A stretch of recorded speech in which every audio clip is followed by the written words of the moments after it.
Sanbanan Dumlang, hello, it's Simply Spitzer here and welcome back to my YouTube channel, but also a special welcome to you if you're joining me here for the first time, and also shout out to the podcast listeners listening to the audio version of this on the podcast. Simply do the work. Now on that note, if you're not yet subscribed, please do hit that subscribe button and the notification bell so you can be notified every time I upload a new video, and also share this video / podcast with your friends, family, anyone in your circle. I will greatly appreciate it because I really put a lot of work and research into getting this video up, and so I do want to note that some of the readings I went through and some of the videos I watched were quite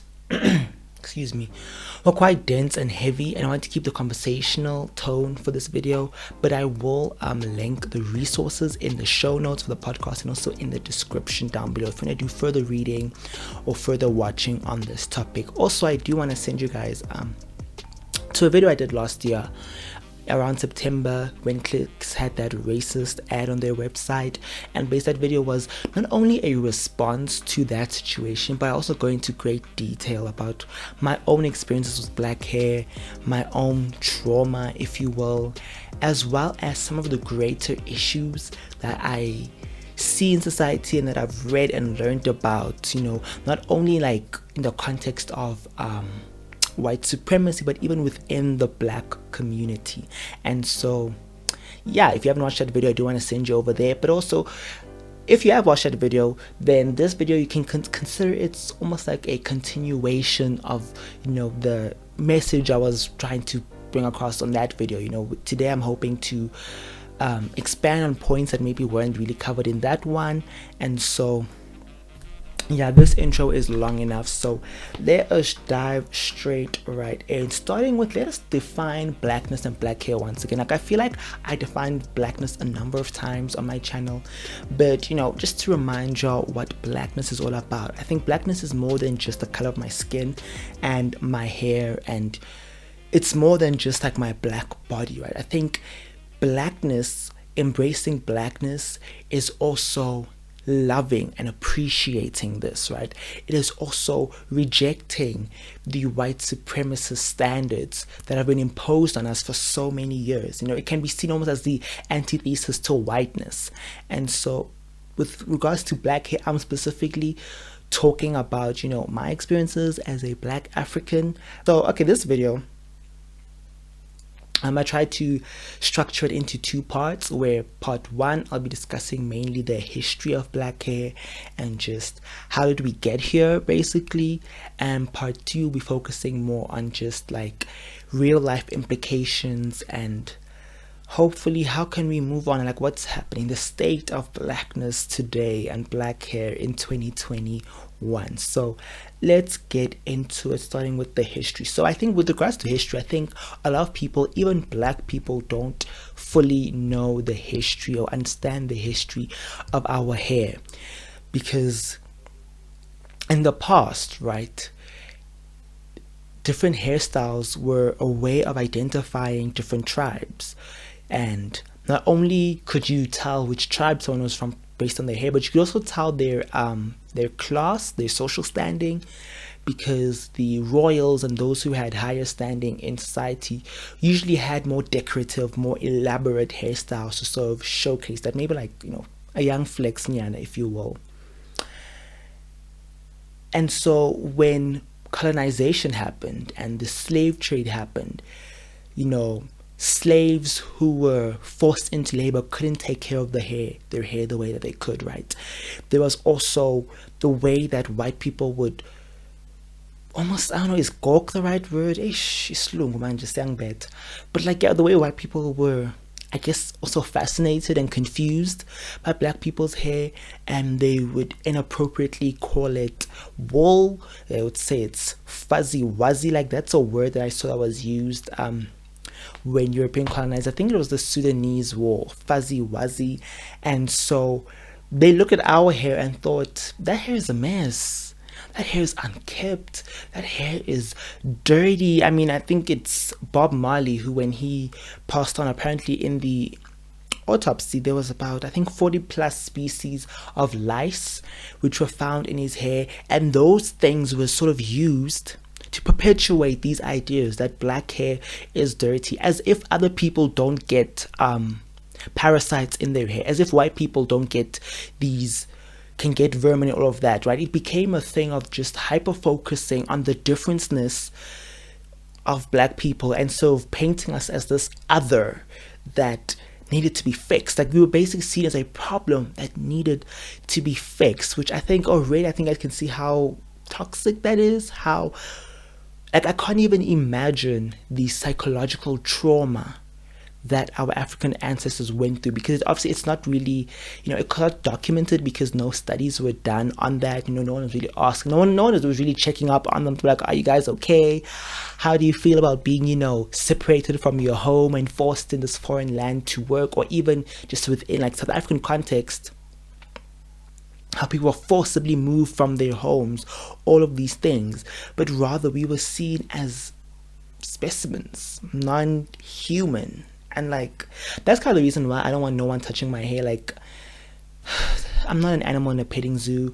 I'm not a commodity. I'm not something to be consumed, to be enjoyed for your pleasure. But I feel like I went up into a ramble, so let me just check my notes and see where I was going with this. Oh yeah, but basically, yes, right, as black people were othered and placed inferiorly, that became fertile ground for the inferiority complex seed to grow, right? Because now what was happening is black people were seeing that, oh, we're being treated this way because we're black, because of our skin, because of our hair. And that is when black people started finding means to distance themselves from those things, right? That's when we started having, mixed race people were being praised and elevated because of their proximity to whiteness. And then the dark-skinned people who had the kinkier hair, were put down not only by white people, but also by black people, right? And that's when people started doing skin lightening treatments, and also different ways were, like, it's so interesting and fascinating to see the ways in which, like 100 years ago, how black people would straighten their hair, and how it's like very similar techniques that are used today. And it's interesting, because I think also this is where, I know in the last video, the clicks, when I was saying that with regards to self-hate, not everyone who straightens their hair today is doing it from a place of self-hate, but I think it's all about their intention and the motivation. Why are you doing that? Because people were even, lightening their children's skin. People were even, straightening their children's hair and trying to distance themselves from blackness. And I think this is also where, right, the issue of like black men cutting their hair, and how black women had to also cover up their hair, because anything that made you stand out too much, like even like, the language that people would say is that the African's hair is a distraction, it's confusing. And so that's why black women had to cover their hair, because white women felt threatened by that. So I think there isn't just this layer of confusion and fear, but there's also a bit of envy to it, right? I think there are non-black people who are envious of the way in which, like, black hair has versatility, y'all. I don't know what to say. I don't know what to say. But then another thing, right, that's I think important with regards to this conversation is recognize that after our skin, our hair is also a key identifier of race. And so, like I mentioned, that's why people were trying to distance themselves from it. But I think it's so wild to me how, like, I always thought this was a joke, right? I was always told about the pencil test. But it's only, like, when researchers, I didn't realize that, this is a legitimate thing that they did. Now, if you don't know, the pencil test is when they would stick a pencil in, usually at the racially ambiguous, stick the pencil in, and if the pencil would stay put even when you like shook your head, then you were deemed black, because it means you have like the kinkier, more tightly curls. Whereas if your hair was of a texture that is closer to whiteness, then the pencil wouldn't stay put, it wouldn't hold. Which I think, if you know how hair works, you recognize that that isn't a a definite way to define race, and that is also why people during the group eras act in South Africa, you had families being torn apart because you find one person, like, within a family, right? Obviously, black people, we aren't just like one brand, one type of black, but like there's variety, right? And so you find within a family, other people have features that are closer to whiteness than others, and then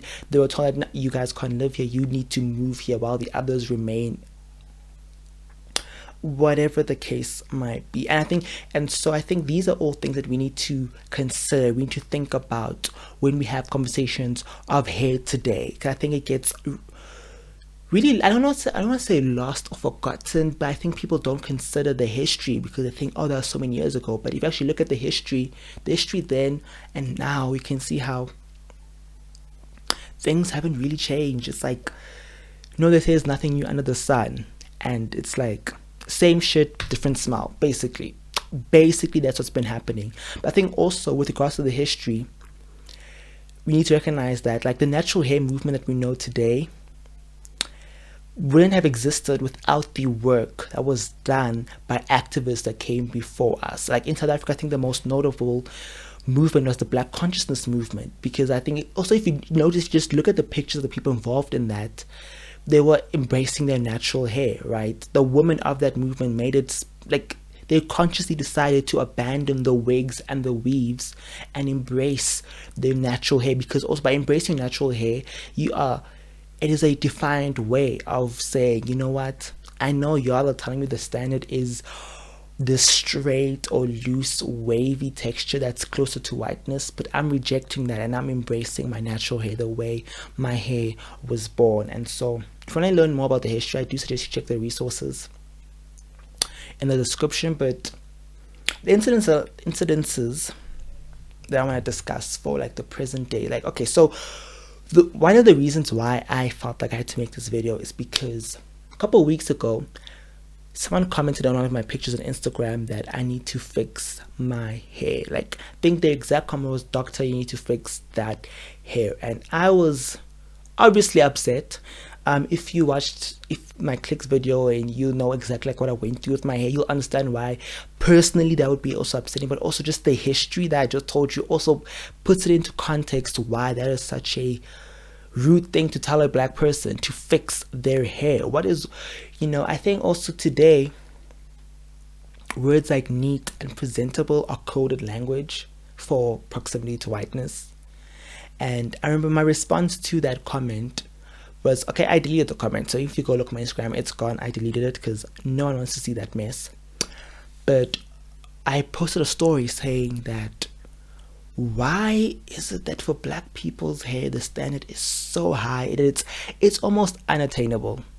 It literally is almost unattainable. Because I feel like a white person can just wake up, like you hear white people say, oh, I didn't even have time to do my hair, I did nothing to my hair, I just literally got up and I left the house. It's like, could never be me. Black people do not have the luxury to just get up and not do anything with their hair. I think nothing that upset me with that comment is like, even if you see my hair looking like a mess, like in the streets, there is a good chance that I spent at least 10 to 15 minutes struggling. I'm using struggling loosely with it. And so the first point I want to argue is I think we need to really rethink and redefine our definition of what is acceptable hair to be in public. Because and I remember a few weeks ago a video trended on social media of a teacher forcibly combing this young schoolboy's hair, which I was triggered by that. I was triggered by that because I was immediately reminded of the people used to tell me in high school that I need to comb my hair better or my hair is unkempt. And honestly, I have the type of, I think also another thing we recognize that there is variety within black people's hair. Like some people's hair, they'll run a comb through it and it'll sit perfectly just like that. But like my hair personally, it doesn't do that. It doesn't do that. It's not built like that. Like my hair built different, I guess. And so this idea that in modern day South Africa we don't have hair discrimination is also something that has bothered me. like one of the videos I was watching, the person had the audacity to say that, oh no, but in Africa they don't have any of these issues with hair.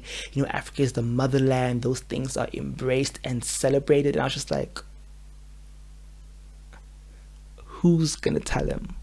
Who's gonna tell him? Because I feel like even here in South Africa, the cycle of self-hate, I see it in certain people, right? Certain people who just are so addicted to relaxing their hair or putting on the weaves and the wigs. It's kind of like, obviously I don't want to project or impose self-hate on people who just prefer a certain aesthetic, but also I think we have to have the conversation, ask ourselves, why do you prefer that aesthetic? Right? Like, I understand we're all individuals, we have our choices, but our choices do not exist in a vacuum, right? There is the social context, there is the political context. And so, you know, I do understand the people who say that their hair is unmanageable, people who feel like that that there are people who feel like black hairstyles are not professional, right? I remember on Twitter there was a debate on are braids an acceptable hairstyle for a birthday party. All these things, it's like, I think everyone, like I'm speaking to my black people here, we need to just sit down with ourselves and really introspect the choices we make, what's influencing them. Because like I said in my previous video, I did say that, like, wanting to wear straight hair or straighten your hair, I don't think that is inherently coming from a place of self-hate. But, you know, I can't act like the history and, you know, how these things came to be doesn't exist. I think this is also why, with regards to like the conversation of non-black people donning black hairstyles, right, there's the idea that it's the same when black people put on wigs and weaves or straighten their hair. It's like, no other racial ethnic group is discriminated against because of how their hair grows from their scalp. Like, I recently found that my sister's high school has this rule that says any afro style cannot grow above 6 centimeters off your head for female students, for girls, and for boys that's 4 centimeters. And I'm just like, okay, so what are you saying to, let's say, like the black girl who has a long afro, who has long type 4 hair? Are you telling her to flatten it? Are you telling her to lay it down? Like, what is the, like, I see what y'all are saying, because they're saying, oh no, it is a distraction when the hair is too big, it is it blocks other people. And I'm just like, that's the same shit that the colonizers said when they first encountered black people.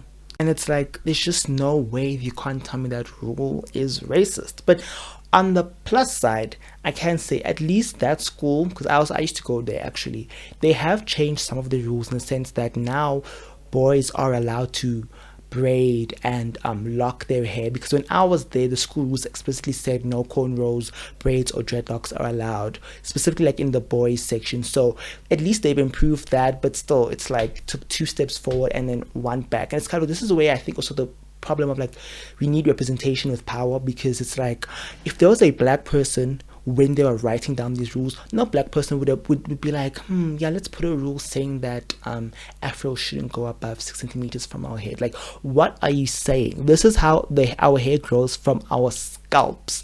I feel like this is why I don't really engage with white people with regard to my hair, because they don't know what they're talking about.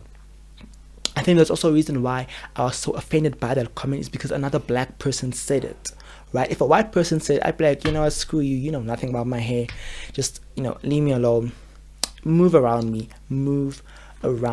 And so, even on the idea of right, the expectations for black men, because like I mentioned how the school rules have now shifted, that now they do allow boys to cornrow their hair. I also, like, I kind of don't appreciate how there's still that gendering, in the sense that girls get like 6 centimeters, boys get like 4 centimeters, because when we get into like corporate spaces, and I think even now this is where the intersectionality of blackness and queerness comes in, right? It's because now you're finding yourself that people are being boxed into these gender roles or into genders that don't fit them, right? because like that's something which I really struggled with growing up. The fact that I wanted to grow my hair, but I was told, because I was being socialized to be a man, right? I was being raised to be a, man, that I had to cut my hair, right? I had to always have short hair. And also there's the stereotyping that black men who have locks or who have cornrows are gangsters or they're thugs, And I feel like I've noticed it's only people who are doing the creative careers or athletes, they're the ones who are able to have a little bit more freedom with their hair. But if you want to be in the corporate world, in the more serious world, you don't have that freedom, which is why I remember I was once upset at a non-black friend of mine who had locks and didn't see the issue with that, even though I tried to explain to him why it's not the same when he does these locks and when I do them. Like the way people will perceive the both of us is not the same. But moving along, I think the final point is that I am seeing that there is being a shift in people's perspectives. There is a shift in people's ideas, not only like other people's ideas about black hair, but even black people's own ideas. I think a lot of black people now are really starting to embrace their natural hair. A lot of black people now are really starting to also experiment with their hair. Like I feel like now we sort of like, reappropriating, if that's the right term, reappropriating our own cultures, right? Our own styles, and sort of like the styles that our ancestors used to do are coming back with like modern twists. And I think it's really beautiful to see these hairstyles making a comeback and being separated, but I still think there's still a long way to go. We still got some raggedy rules in some of these schools. Even I know like my university has rules against locks, and it's kind of like, why? Like I think that's the thing. I feel like no one has actually really questioned why are these rules in place or who put them in place. I think that's the thing. I think some of these stands and ideals, even though they were presented to us, they were brought to us by white people, it's black people who are still perpetuating them. It's black people who are instilling the self-hate in their children by forcing them to cut their hair when they don't want, or forcing them to relax when they don't want, and making these nasty comments, or saying that one person has the good kind of hair, right, the good curls, and then putting down someone else and saying your hair is tough, your hair is unmanageable. I think also there's the racist idea that black hair is coarse and strong and tough. Like our hair is actually very delicate, child. Like in conclusion, I think that we all need to take some time to really learn and understand the history, understand how this history has impacted us today. And I also think we need to do the work to question why do we think the way we do? Why do we say things to people like why are you telling someone to fix their hair? Is there anything really wrong with their hair, or is it just your perception, right? Or are you still holding on to certain anti-black rhetoric that you need to decolonize yourself from? And so hope this video made sense. I feel like it was a little bit all over the place, but once again, thank you so much for watching or listening, and if you enjoyed it, please do give it a thumbs up. Don't forget to share, subscribe, also comment down below, or you can reach me on social media at SimplySphere. So Instagram is where I'm most active. And so until you see me or you hear from me in the next one, I love you so much. Bye guys.